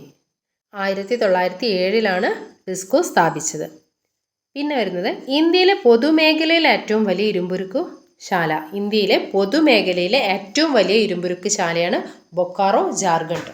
ഇന്ത്യയിൽ പൊതുമേഖലയിലെ ഏറ്റവും വലിയ ഇരുമ്പുരുക്ക് ശാലയാണ് ബൊക്കാറോ, ജാർഖണ്ഡ്. ഇന്ത്യയിൽ കടൽ തീരത്ത് സ്ഥിതി ചെയ്യുന്ന ഏക ഇരുമ്പുരുക്ക് ശാലയാണ് വിശാഖപട്ടണം, ആന്ധ്രാപ്രദേശ്. ഇന്ത്യയിൽ കടൽ തീരത്ത് സ്ഥിതി ചെയ്യുന്ന ഏക ഇരുമ്പുരുക്ക് ശാലയാണ് വിശാഖപട്ടണം, ആന്ധ്രാപ്രദേശ്. ഇന്ത്യയിലെ ഏറ്റവും ലാഭകരമായ പൊതുമേഖല ഇരുമ്പുരുക്ക് ശാലയാണ് ഛത്തീസ്ഗഡിലെ ഭിലായ്. ഇന്ത്യയിലെ ഏറ്റവും ലാഭകരമായ പൊതുമേഖല ഇരുമ്പുരുക്ക് ശാലയാണ് ഛത്തീസ്ഗഡിലെ ഭിലായ്. അടുത്ത നമുക്ക് 65ാമത്തെ ക്വസ്റ്റ്യൻ നോക്കാം. 65ാമത്തെ ക്വസ്റ്റ്യനാണ്. ഇന്ത്യയിലെ ഏറ്റവും വിസ്തൃതവും പഴക്കം ചെന്നതും ഉറപ്പേറിയ ശിലകളാൽ നിർമ്മിതവുമായ ഭൂവിഭാഗം ഏത്? ഇന്ത്യയിലെ ഏറ്റവും വിസ്തൃതവും പഴക്കം ചെന്നതും ഉറപ്പേറിയ ശിലകളാൽ നിർമ്മിതവുമായ ഭൂവിഭാഗം ഏത്? ആൻസർ ഉപദ്വീപീയ പീഠഭൂമി. ഉപദ്വീപീയ പീഠഭൂമിയുടെ അതിർത്തികൾ നോക്കാം. വടക്ക് പടിഞ്ഞാറ് ഡൽഹി മലനിരയാണ്. കിഴക്ക് രാജ്മഹൽ കുന്നുകൾ. ഉപദ്വീപീയ പീഠഭൂമിയുടെ വടക്ക് പടിഞ്ഞാറ് ഭാഗം ഡൽഹി മലനിരയാണ്. ഉപദ്വീപീയ പീഠഭൂമിയുടെ കിഴക്ക് ഭാഗം രാജ്മഹൽ കുന്നുകളാണ്. ഉപദ്വീപീയ പീഠഭൂമിയുടെ പടിഞ്ഞാറ് ഭാഗം ഗിർ മലനിരകളാണ്. ഗിർ മലനിരയാണ് പടിഞ്ഞാറ് ഭാഗം. ഉപദ്വീപീയ പീഠഭൂമിയുടെ തെക്ക് ഭാഗം ഏലമലകളാണ്. ഉപദ്വീപീയ പീഠഭൂമിയുടെ തെക്ക് ഭാഗം ഏലമലകളാണ്. ധാതുക്കളുടെ കലവറ എന്നറിയപ്പെടുന്ന ഭൂവിഭാഗമാണ് ഉപദ്വീപീയ പീഠഭൂമി. ധാതുക്കളുടെ കലവറ എന്നറിയപ്പെടുന്നത് ഉപദ്വീപീയ പീഠഭൂമി. ഉപദ്വീപീയ പീഠഭൂമിയുടെ ഭാഗമായിട്ടുള്ള പ്രധാന പർവ്വതനിരകളാണ് ആരവല്ലി, വിന്ധ്യ, സത്പുര, പശ്ചിമഘട്ടം, പൂർവ്വഘട്ടം. ആരവല്ലി, വിന്ധ്യ, സത്പുര, പശ്ചിമഘട്ടം, പൂർവ്വഘട്ടം എന്നിവ ഉപദ്വീപീയ പീഠഭൂമിയുടെ ഭാഗമായ പ്രധാന പർവ്വതനിരകളാണ്. 66ാമത്തെ ക്വസ്റ്റ്യൻ. കേരളത്തിലെ കൊല്ലം മുതൽ കോട്ടപ്പുറം വരെയുള്ള പശ്ചിമ തീര കനാൽ ഏതാണ്? ആൻസർ ദേശീയ ജലപാത 3. ദേശീയ ജലപാത 3 കേരളത്തിലെ കൊല്ലം മുതൽ കോട്ടപ്പുറം വരെയുള്ള പശ്ചിമ തീര കനാൽ. ഇന്ത്യയുടെ ധാന്യപുര എന്നറിയപ്പെടുന്നത് ഏത് ഭൂവിഭാഗത്തെയാണ്? ആൻസർ ഉത്തര മഹാസമതലം. ഭാരതീയ സംസ്കാരത്തിൻ്റെ ഈറ്റില്ലം എന്നറിയപ്പെടുന്നത് ഉത്തര മഹാസമതലമാണ്. സിന്ധു, ഗംഗ, ബ്രഹ്മപുത്ര എന്നീ നദികൾ വഹിച്ചു കൊണ്ടുവരുന്ന അവസാദങ്ങൾ നിക്ഷേപിക്കപ്പെട്ടാണ് ഉത്തര മഹാസമതലം രൂപം കൊണ്ടത്. ഉത്തര മഹാസമതലത്തിൻ്റെ ശരാശരി വീതി 150 മുതൽ 300 കിലോമീറ്റർ വരെയാണ്. 68ാമത്തെ ക്വസ്റ്റ്യൻ. ഭൂപ്രതലത്തിൽ നിന്നും ഭൗമോപരിതലത്തിൻ്റെ ചിത്രങ്ങൾ ക്യാമറ ഉപയോഗിച്ച് പകർത്തുന്ന രീതി ഏത് പേരിൽ അറിയപ്പെടുന്നു? ഇതും PSC ഡിലീറ്റ് ചെയ്ത ക്വസ്റ്റ്യൻ ആണ്. അപ്പോൾ നമുക്ക് ഏതായാലും വിദൂര സംവേദനം എന്താണെന്ന് നോക്കാം. ഒരു വസ്തുവിനെയോ പ്രദേശത്തെയോ പ്രതിഭാസത്തെയോ സംബന്ധിക്കുന്ന വിവരങ്ങൾ സ്പർശബന്ധം കൂടാതെ ശേഖരിക്കുന്ന രീതിയാണ് വിദൂര സംവേദനം എന്നറിയപ്പെടുന്നത്. വിദൂര സംവേദനത്തിലൂടെ വിവരങ്ങൾ ശേഖരിക്കാനുള്ള ഉപകരണമാണ് സംവേദകങ്ങൾ. സംവേദകങ്ങൾക്ക് എക്സാമ്പിളാണ് ക്യാമറ, സ്കാനറുകൾ.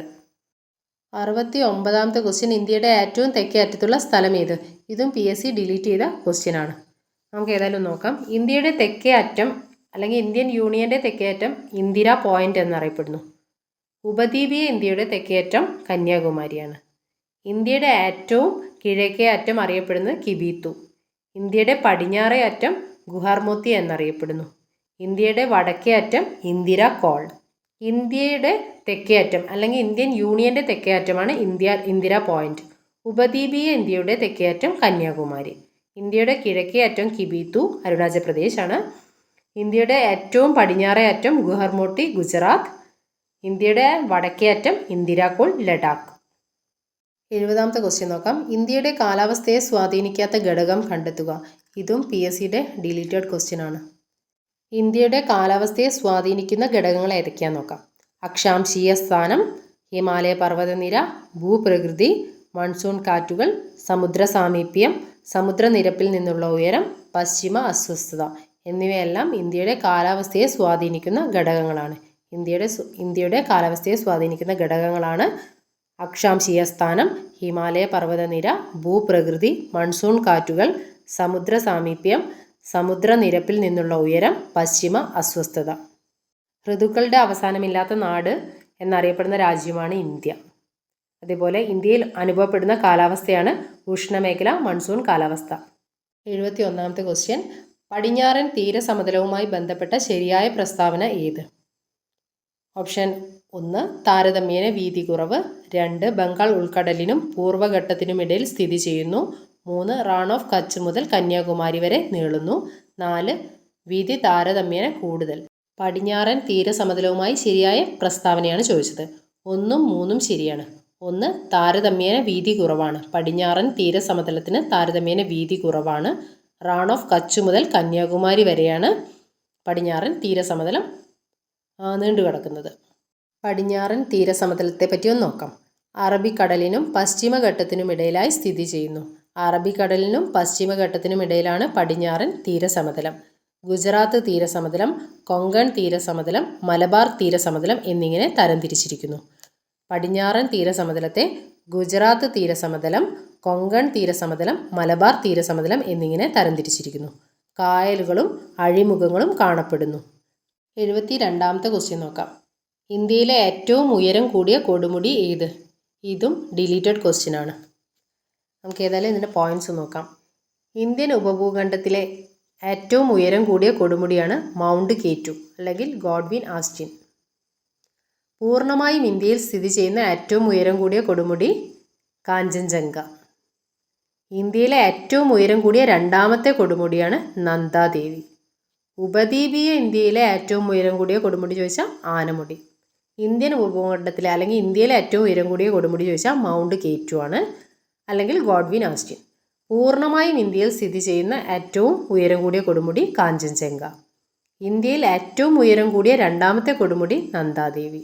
ഉപദ്വീപീയ ഇന്ത്യയിലെ ഏറ്റവും ഉയരം കൂടിയ കൊടുമുടി ചോദിച്ചാൽ ആനമുടി. ലോകത്തിലെ ഏറ്റവും ഉയരം കൂടിയ പർവ്വതനിരയാണ് ഹിമാലയം. ലോകത്തിലെ ഏറ്റവും ഉയരം കൂടിയ രണ്ടാമത്തെ പർവ്വതനിര കാറക്കോറം. ലോകത്തിലെ ഏറ്റവും ഉയരം കൂടിയ പർവ്വതനിര ഹിമാലയവും ലോകത്തിലെ ഏറ്റവും ഉയരം കൂടിയ രണ്ടാമത്തെ പർവ്വതനിര കാറക്കോറവുമാണ്. 73ാമത്തെ ക്വസ്റ്റ്യൻ നോക്കാം. ചുവടെ പറയുന്നവയിൽ സാമൂഹ്യ പരിഷ്കർത്താവായ അയ്യങ്കാളിയുമായി ബന്ധമില്ലാത്തതേതാണ്? ഓപ്ഷൻ 1 കല്ലുമാല സമരത്തിന് നേതൃത്വം നൽകി. 2 തെക്കേ ഇന്ത്യയിൽ ആദ്യമായി കണ്ണാടി പ്രതിഷ്ഠ നടത്തി. 3 പിന്നാക്ക ജാതിക്കാർക്ക് സ്കൂൾ വിദ്യാഭ്യാസം നൽകണമെന്ന് വാദിച്ചു. ഇതിൽ അയ്യങ്കാളിയുമായി ബന്ധമില്ലാത്തതേത് എന്നാണ് ക്വസ്റ്റ്യൻ. ആൻസർ വരുന്നത് ബന്ധമില്ലാത്തത് തെക്കേ ഇന്ത്യയിൽ ആദ്യമായി കണ്ണാടി പ്രതിഷ്ഠ നടത്തി. അത് തെറ്റാണ്. അയ്യങ്കാളിയുമായി ബന്ധമുള്ളത് കല്ലുമാല സമരത്തിന് നേതൃത്വം നൽകിയത് അയ്യങ്കാളിയാണ്. പിന്നാക്ക ജാതിക്കാർക്ക് സ്കൂൾ വിദ്യാഭ്യാസം നൽകണമെന്ന് വാദിച്ചതും അയ്യങ്കാളിയാണ്. കേരള സ്പാർട്ടക്കസ് എന്നറിയപ്പെടുന്നത് അയ്യങ്കാളിയാണ്. താഴ്ന്ന ജാതിക്കാർക്ക് പൊതുനിരത്തുകൾ തുറന്നു കിട്ടുന്നതിനും സ്കൂൾ പ്രവേശനം നൽകുന്നതും ഉൾപ്പെടെയുള്ള പൗരാവകാശങ്ങൾ ഉറപ്പിക്കുന്നതിനായി പ്രവർത്തിച്ച കേരള നവോത്ഥാന നായകനാണ് അയ്യങ്കാളി. ഞാനിതാ പുലയ ശിവനെ പ്രതിഷ്ഠിക്കുന്നു എന്ന് പറഞ്ഞ നവോത്ഥാന നായകനാണ് അയ്യങ്കാളി.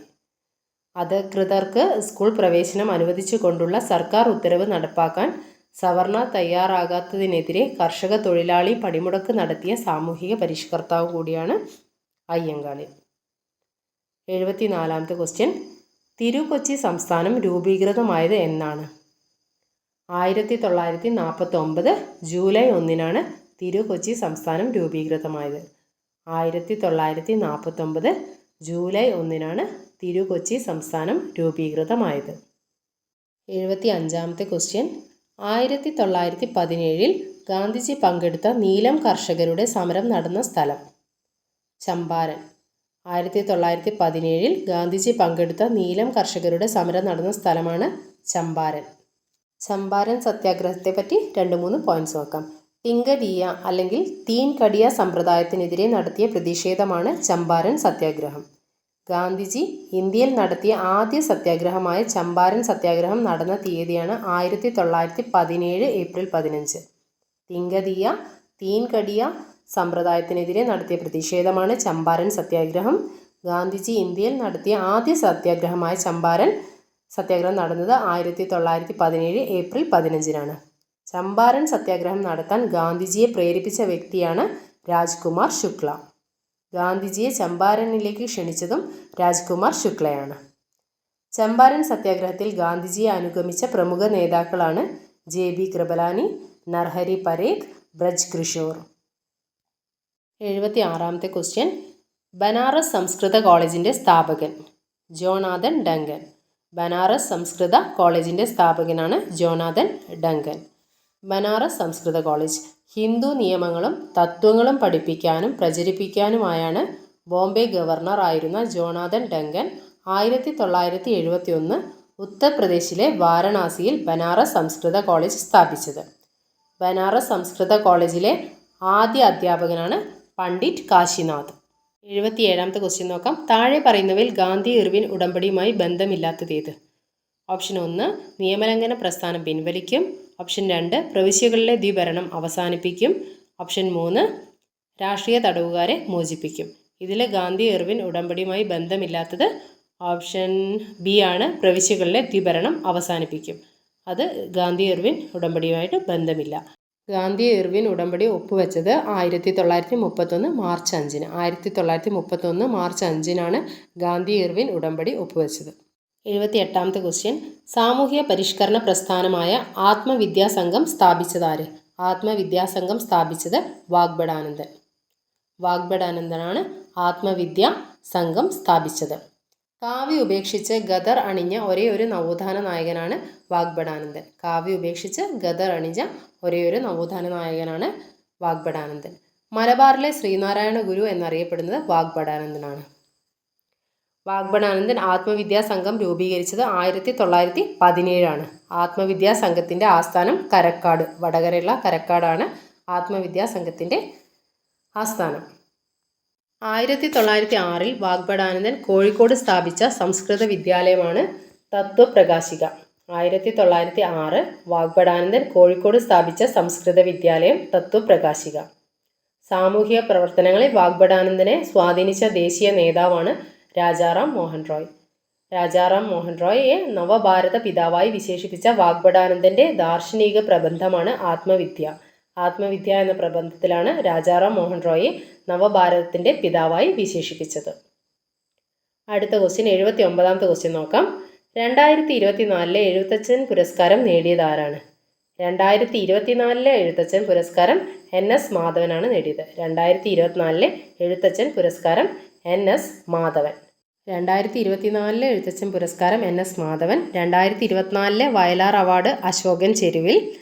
2024 9ാമത് തകഴി സാഹിത്യ പുരസ്കാര ജേതാവ് MK സാനുവാണ്. അതേപോലെ 2025 ജ്ഞാനപ്പാന പുരസ്കാര ജേതാവ് KP ശങ്കരൻ. 2025 ജ്ഞാനപ്പാന പുരസ്കാര ജേതാവാണ് KP ശങ്കരൻ. 2025 ഹരിവരാസനം പുരസ്കാരം കൈതപ്രം ദാമോദരൻ നമ്പൂതിരി. 2025 ഹരിവരാസനം പുരസ്കാരം ലഭിച്ചത് കൈതപ്രം ദാമോദരൻ നമ്പൂതിരി. 80ാമത്തെ ക്വസ്റ്റ്യൻ. സാമൂഹ്യ പരിഷ്കരണ പദ്ധതിയായ യോഗ്യശ്രീ അടുത്തിടെ നടപ്പിലാക്കിയ സംസ്ഥാനം. യോഗ്യശ്രീ നടപ്പിലാക്കിയത് എവിടെയാണ്? ബംഗാളിലാണ് യോഗ്യശ്രീ നടപ്പിലാക്കിയത്. സാമൂഹിക പരിഷ്കരണ പദ്ധതിയായ യോഗ്യശ്രീ നടപ്പിലാക്കിയ സംസ്ഥാനമാണ് ബംഗാൾ. 2024 ബംഗാൾ സർക്കാർ മെഡിക്കൽ അല്ലെങ്കിൽ എഞ്ചിനീയറിംഗ് കോഴ്സുകൾ പിന്തുടരാൻ ആഗ്രഹിക്കുന്ന എല്ലാ വിദ്യാർത്ഥികൾക്കും സൗജന്യ പരിശീലനം നൽകാനായി ആരംഭിച്ച പദ്ധതിയാണ് യോഗ്യശ്രീ. മെഡിക്കൽ അല്ലെങ്കിൽ എഞ്ചിനീയറിംഗ് കോഴ്സുകൾ പിന്തുടരാൻ ആഗ്രഹിക്കുന്ന എല്ലാ വിദ്യാർത്ഥികൾക്കും സൗജന്യ പരിശീലനം നൽകാനായി ബംഗാൾ സർക്കാർ 2024 ആരംഭിച്ച പദ്ധതിയാണ് യോഗ്യശ്രീ. 81ാമത്തെ ക്വസ്റ്റ്യൻ. ആധുനിക തിരുവിതാംകൂറിൻ്റെ സ്ഥാപകൻ എന്ന് വിളിക്കുന്നത് ആരെയാണ്? ആൻസർ മാർത്താണ്ഡവർമ്മയാണ് ആധുനിക തിരുവിതാംകൂറിൻ്റെ സ്ഥാപകൻ എന്നറിയപ്പെടുന്നത്. ആധുനിക അശോകൻ എന്നറിയപ്പെടുന്നത് മാർത്താണ്ഡവർമ്മ. 1729 മുതൽ 1758 വരെ തിരുവിതാംകൂർ ഭരിച്ചിരുന്നത് മാർത്താണ്ഡവർമ്മയാണ്. കണ്ടെഴുത്ത് എന്ന പേരിൽ തിരുവിതാംകൂറിൽ ഭൂസർവേക്ക് തുടക്കം കുറിച്ചത് മാർത്താണ്ഡവർമ്മ. പതിവു കണക്ക് എന്ന പേരിൽ വാർഷിക ബജറ്റിന് രൂപം നൽകിയത് മാർത്താണ്ഡവർമ്മ. തിരുവിതാംകൂറിൽ ഒരു സ്ഥിരം സൈന്യത്തിനും മാർത്താണ്ഡവർമ്മ രൂപം നൽകി. അടുത്ത ക്വസ്റ്റ്യൻ. 2024 സാഹിത്യത്തിനുള്ള നൊബേൽ സമ്മാനം ലഭിച്ചത് ആർക്കാണ്? 2024 സാഹിത്യത്തിനുള്ള നൊബേൽ സമ്മാനം ലഭിച്ചത് ഹാൻ ക്യാങ്ങിനാണ്. 83ാമത്തെ ക്വസ്റ്റ്യൻ. താഴെ പറയുന്നവയിൽ ഇന്ത്യൻ ഭരണഘടനയിൽ നിലവിലുള്ള മൗലികാവകാശങ്ങളുടെ പട്ടികയിൽ ഉൾപ്പെടാത്തത് ഏത്? ഉൾപ്പെടാത്തതാണ്. ഓപ്ഷൻ എ ചൂഷണത്തിന് എതിരെയുള്ള അവകാശം, ബി സ്വകാര്യ സ്വത്തിനുള്ള അവകാശം, സി മതസ്വാതന്ത്ര്യത്തിനുള്ള അവകാശം, ഡി സ്വാതന്ത്ര്യത്തിനുള്ള അവകാശം. ക്വസ്റ്റ്യൻ ചോദിച്ചത് ഇപ്പോഴത്തെ മൗലിക അവകാശങ്ങളിൽ ഉൾപ്പെടാത്തത് ഏതാണെന്ന്. ആൻസർ ബി ആണ്. സ്വകാര്യ സ്വത്തിനുള്ള അവകാശം ഇപ്പോൾ മൗലികാവകാശമല്ല. 84ാമത്തെ ക്വസ്റ്റ്യൻ. ഇന്ത്യൻ ഭരണഘടനയിൽ മൗലിക കടമകൾ എന്ന ആശയം ഉൾപ്പെടുത്തിയത് ഏത് രാജ്യത്തിൻ്റെ ഭരണഘടനയിൽ നിന്നാണ്? Answer Soviet union. സോവിയറ്റ് യൂണിയനിൽ നിന്നാണ് മൗലിക കടമകൾ എടുത്തത്. മൗലിക കടമകൾ ഭരണഘടനയിൽ ഉൾപ്പെടുത്തിയ ഭരണഘടനാ ഭേദഗതിയാണ് 42ാം ഭരണഘടനാ ഭേദഗതി 1976. 1976 42ാം ഭരണഘടനാ ഭേദഗതി നിലവിൽ വന്ന തീയതിയാണ് 1977 ജനുവരി 3. 1977 ജനുവരി 3-നാണ് മൗലിക കടമകൾ നിലവിൽ വന്നത്. മൗലിക കടമകൾ ഭരണഘടനയിൽ കൂട്ടിച്ചേർക്കണമെന്ന നിർദ്ദേശം മുന്നോട്ട് വച്ച കമ്മിറ്റിയാണ് സ്വരൺ സിംഗ് കമ്മിറ്റി. 85ാമത്തെ ക്വസ്റ്റ്യൻ. താഴെ പറയുന്നവയിൽ ഇന്ത്യയുടെ ദേശീയ ഗാനവുമായി ബന്ധപ്പെട്ട തെറ്റായ പ്രസ്താവനയാണ് കണ്ടെത്താൻ പറഞ്ഞത്.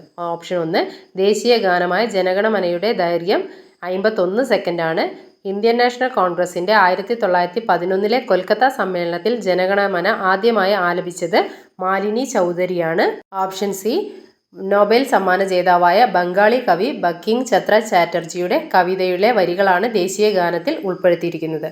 ഇതിൽ തെറ്റായ പ്രസ്താവനയാണ് ചോദിച്ചത്. ആൻസർ തന്ന ഓപ്ഷൻസ് എല്ലാം തെറ്റാണ്. അപ്പോൾ നമുക്ക് നോക്കാം ശരി ഏതൊക്കെയാണെന്ന് നോക്കാം. രവീന്ദ്രനാഥ ടാഗോർ ബംഗാളി ഭാഷയിൽ രചിച്ച ഗാനത്തിന് ഹിന്ദി പരിഭാഷയാണ് ജനഗണമനയായി ഔദ്യോഗികമായി അംഗീകരിച്ചത്. ജനഗണമന ആലപിക്കാൻ എടുക്കുന്ന സമയം 52 സെക്കൻഡാണ്. ഹ്രസ്വരൂപം ആലപിക്കാൻ 20 സെക്കൻഡ് മതി. 1911 ഡിസംബർ 27 നടന്ന INCയുടെ കൊൽക്കത്ത സമ്മേളനത്തിൽ ആദ്യമായി ജനഗണമന ആലപിച്ച വ്യക്തി സരളാദേവി ചൗധരാണിയാണ്. ജനഗണമന ഇന്ത്യയുടെ ദേശീയ ഗാനമായി അംഗീകരിക്കപ്പെട്ട തീയതി 1950 ജനുവരി 24.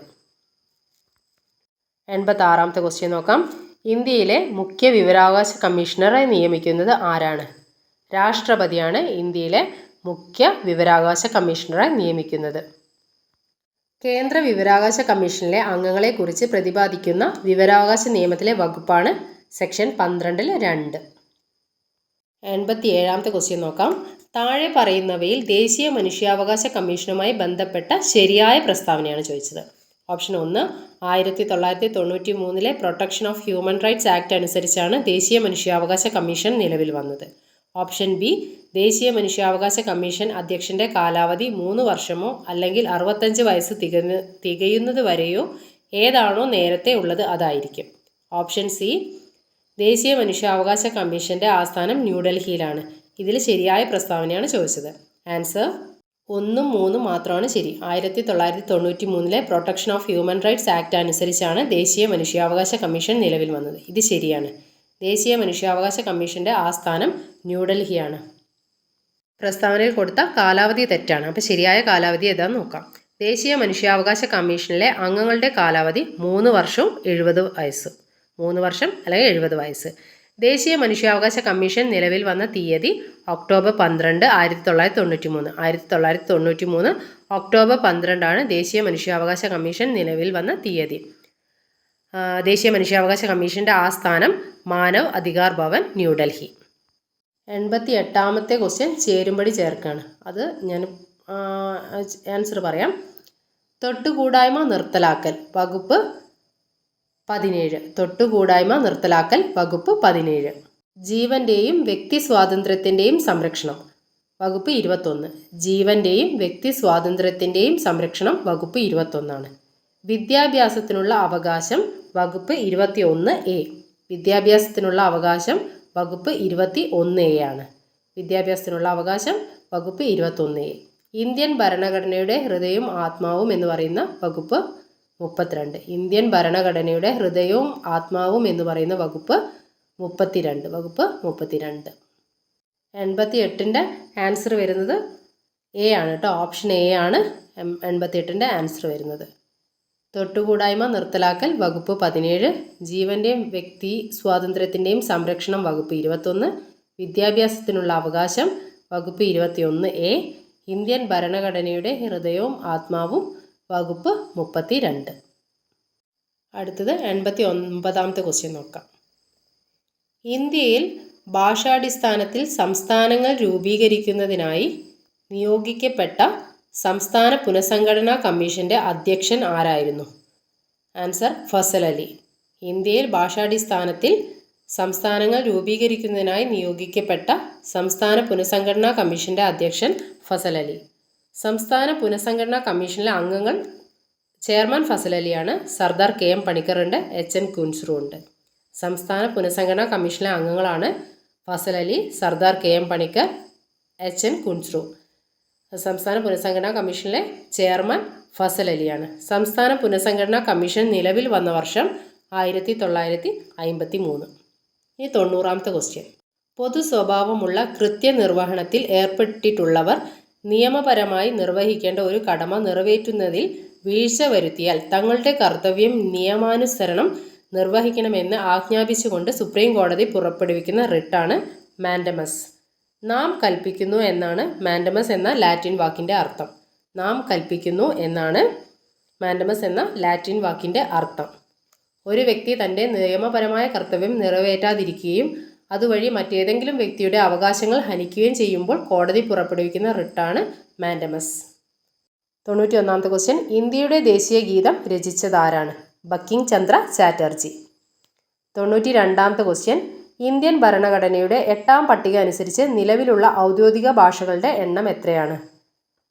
22 ഭാഷകളാണ് ഇന്ത്യൻ ഭരണഘടനയുടെ 8ാം പട്ടിക അനുസരിച്ച് നിലവിലുള്ള ഔദ്യോഗിക ഭാഷകൾ. ഇപ്പോൾ നിലവിൽ 22 ഔദ്യോഗിക ഭാഷകളാണ് ഉള്ളത്. 93ാമത്തെ ക്വസ്റ്റ്യൻ. കേരളത്തിൻ്റെ ഔദ്യോഗിക മത്സ്യം കരിമീൻ. കരിമീനാണ് കേരളത്തിൻ്റെ ഔദ്യോഗിക മത്സ്യം. 94ാമത്തെ ക്വസ്റ്റ്യൻ. കേരളത്തിൽ ആകെയുള്ള രാജ്യസഭാ സീറ്റുകൾ എത്ര? 9. കേരളത്തിൽ ആകെ 9 രാജ്യസഭാ സീറ്റുകളാണ് ഉള്ളത്. 95ാമത്തെ ക്വസ്റ്റ്യൻ. കേരള സംസ്ഥാന വൈദ്യുതി വകുപ്പ് മന്ത്രി ആരാണ്? കേരള സംസ്ഥാന വൈദ്യുതി വകുപ്പ് മന്ത്രി ആരാണ്?